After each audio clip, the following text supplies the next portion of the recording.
Hip Hop por Palestina es una iniciativa que nace en Madrid con el fin de intentar acercar una cultura alternativa y reivindicativa a un sector de la sociedad que nosotros creemos importante. Es gente realmente comprometida con causas sociales y para nosotros es importante traerlo también a Barcelona.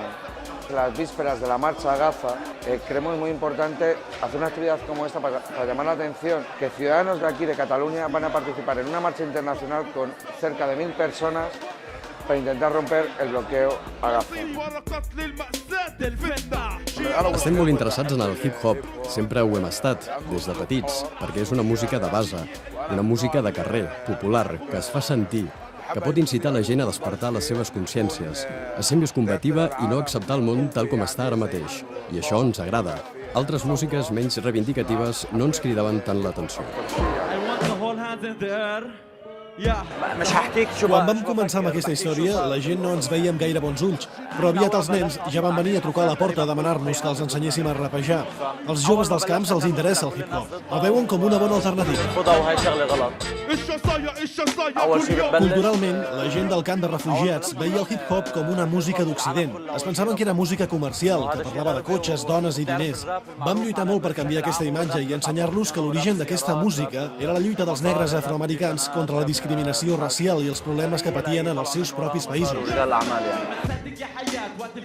Una de les principals dificultats quan vam començar era que totes les festes i concerts eren al camp de refugiats i així no podíem guanyar diners. Però mica en mica ens vam anar espavilant i vam crear el nostre propi màrqueting.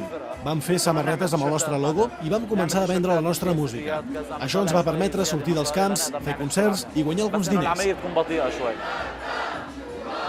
Al principi no teníem estudi, ni instruments, ni equipacions tècniques. Fèiem concerts sobre escenaris improvisats i sense música de fons.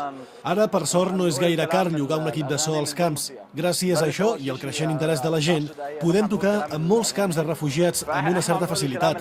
El hip-hop s'ha convertit en un fenomen que s'està començant a seguir molt allà. És tota una sensació. A cada camp hi ha un o dos grups de hip-hop. Si no m'hagués introduït en el món del hip-hop, probablement hauria estat un altre d'aquests nens que torna de l'escola, arriba a casa, agafa una narguile i es posa a fumar. I em lamentaria de la meva situació i del meu futur incert. Amb el hip-hop he aconseguit lluitar per un somni. El somni de ser un bon tècnic de so, que és el que realment m'agrada. Lluitar per aquest somni i haver aconseguit arribar fins aquí em fa sentir més autorrealitzat. A mesura que em vaig anar interessant pel hip-hop, vaig adonar-me que aquella música em demanava que em culturitzés. Havia de saber el que estava passant al meu voltant. Vaig veure que tenia a les mans una eina musical important per poder transmetre un missatge potent. Per tant, havia de treballar molt bé el meu background cultural per poder transmetre a la gent allò que jo pensava. Give it up for Palestine!